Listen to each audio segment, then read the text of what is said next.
Welcome to the best of 2020, and what a year it's been.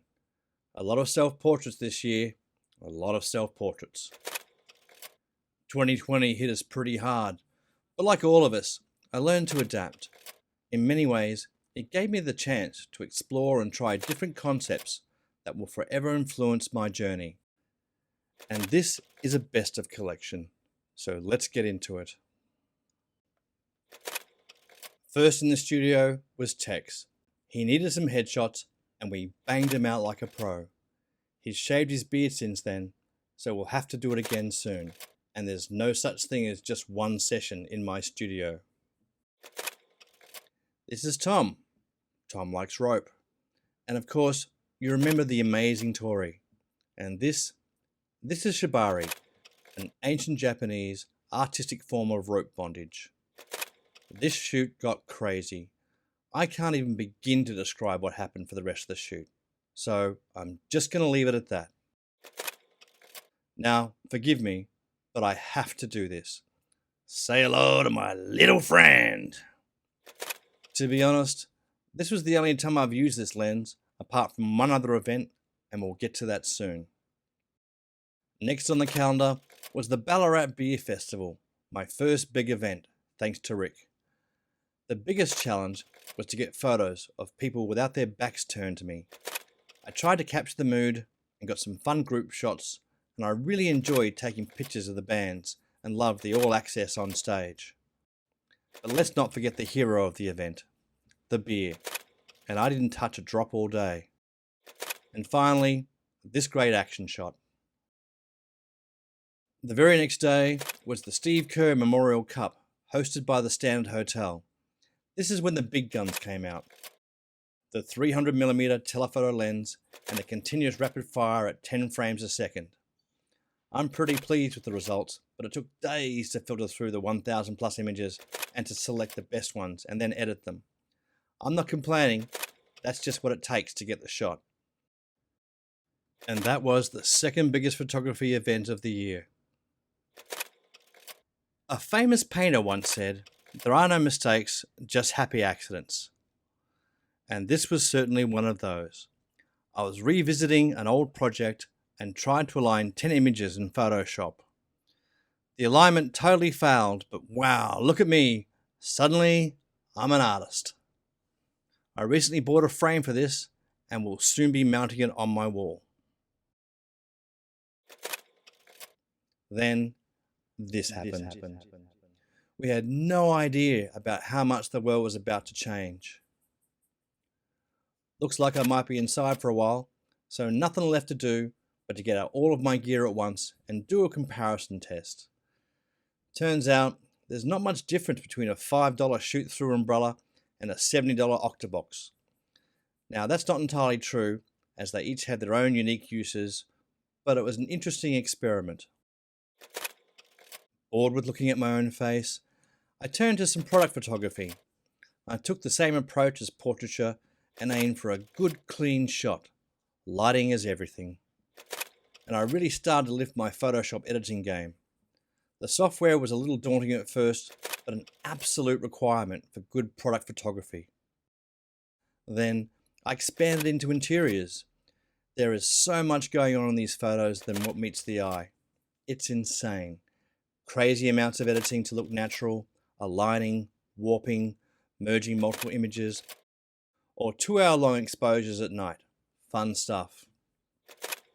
As the isolation madness started sinking in, I thought, I know, I'll make a video tutorial and get rich on YouTube. Links below in the description. Check it out. The wheelbarrows of cash haven't turned up yet, but what the hell, I just wanted to see if I could do it, and I'm really proud I did. Then I returned back to Photoshop, just to see what I could really do.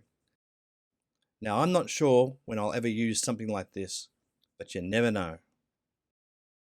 After that, I thought, why not make my own preset? Now that's a fancy word for filter. It's based on the Kodak film look, and that will become significant later, and I just love it. Here's the original, and here's the after with my preset and my edit. I really like this look, and it's become part of my style. Lo and behold, even works with black and white. So, after what had seemed like ages, lockdown was over, and I literally had people queuing at my door to get into the studio. First up was Barry, and of course, he got the full preset treatment. Now, as cool as that is, it's also important to know when to turn it off and let the image speak to you as to how it should be treated. Thanks, Barry. You are great to work with, and I want to do it again, next time with Barb. The week after was Mick. Mick has been a huge supporter of my work, and it was great to finally get him into the studio. I love working with characters, and Mick, you certainly have character. For the last image, I decided to give him the full Hollywood treatment in pose and processing. I will definitely be doing more of that in future. The next massive highlight of the year is I submitted a photo into a competition and won. Well, one of the 5 finalists anyway. It's a real confidence booster to test your mettle in the public arena and be acknowledged as possibly possessing some kind of talent. That reminds me, I still need to print that photo and get it framed. A new addition was welcomed into the studio this year. It's a strobe. It's a nice step up from the speedlights I've been using. I feel so professional. Even though it's not the brightest or the fastest, I love it because of 2 things. The modeling light, so you can see what you're doing, and this, the beep. It allows the model to know when the next shot is ready and adds a flow to the shoot, and I couldn't wait to try it out.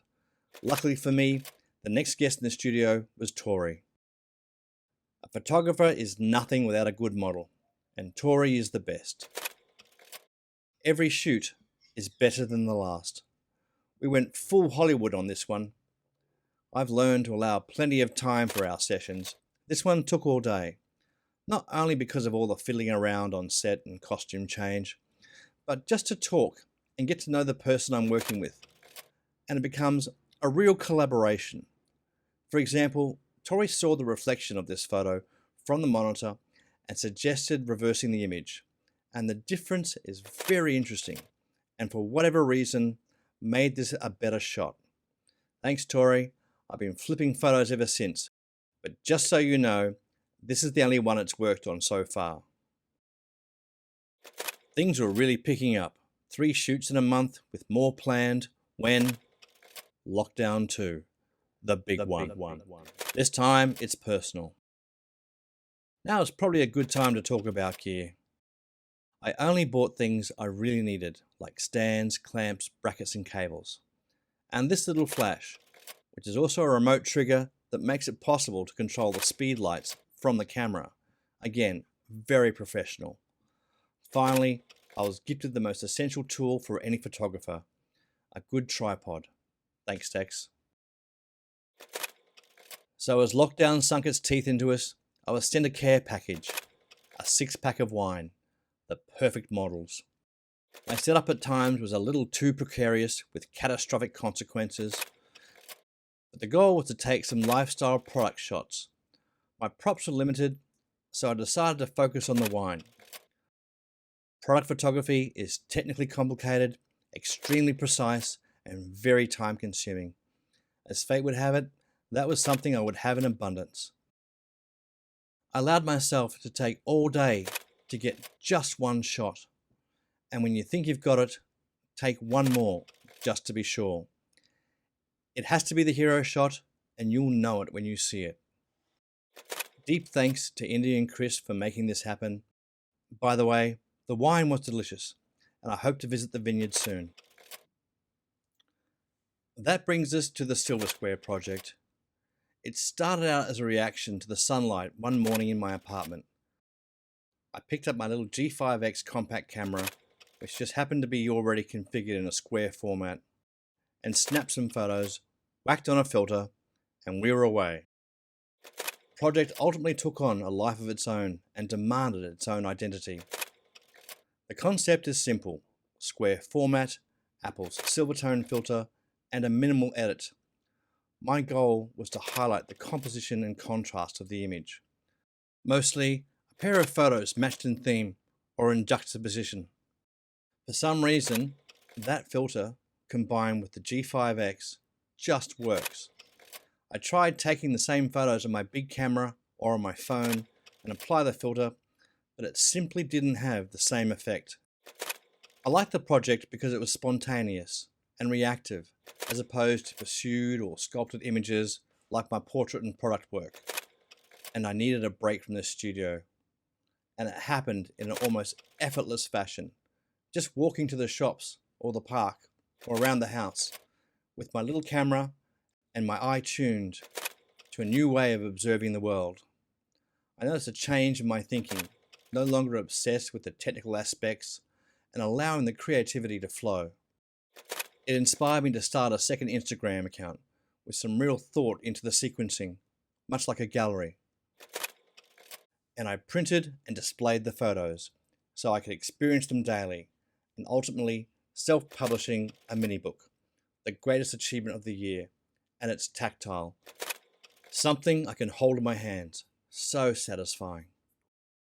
And just like that, the bubble burst when I pursued a photo. It's a great photo, but not in the spirit of the project. I'm sure I'll return to it one day, or maybe it'll become something else completely different. Who knows? Okay, and now for the big one. And it would be the first time I'll be taking all of my gear onto the road.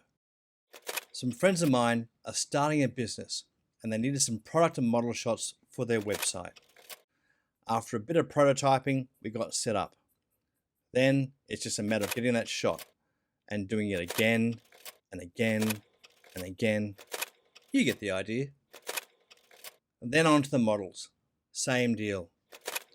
Everything I'd been working on all year came to fruition in that one shoot. It was meant to be just one day, but of course that blew out, which I expected. So I stayed overnight and completed the shoot the next day. You just do what you gotta do. Now, these were friends of Tori's, and you can't go to her house with a camera and not expect some kind of fashion shoot. Tori was amazing as usual, and this would be Tegan's first time modeling. With Tori's guidance, we discovered a new star. As for Blake, my own personal barman for the shoot and all-round rock star, he's a natural and the camera just loved him. A massive thanks to Tegan, Blake and Tori for the biggest and best gig of the year. Their new Normality Faceware website will be launching soon, so check them out. Links below in the description. I've come a long way in 2 years.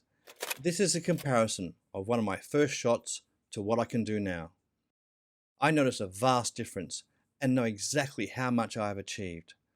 I could talk for hours about this, but just notice the highlights on her torso and her legs. This is what it really looks like, and I now know how to capture it. So what's in store for the future? Well, I got a new camera, and the next project is going to be on film. I feel like I'm ready now. I'll be using the Kodak Portra 160 film, so it will be interesting to see how closely it matches my preset and how it compares to digital images. Next, I desperately need a new computer. I'd like to get the new Mac Mini M1. My old 2013 laptop is wildly overheating as I make this video, and I'm not sure how much longer it's going to last. And ultimately, I want to start planning for my own website. Also, I'd like to try some daylight portraiture, but that's another game altogether. We're at the mercy of the light, which presents its own challenges. And finally on the list, some landscapes. Probably because I'm weary of being inside all year and crave some wide open spaces. Special thanks to Joseph for continuing to loan me the cameras and the lenses, without which none of this would be possible. Obviously, there'll be more portraits. That's my passion. Thanks for watching. I'm Marko Cinco, and this has been my best of 2020.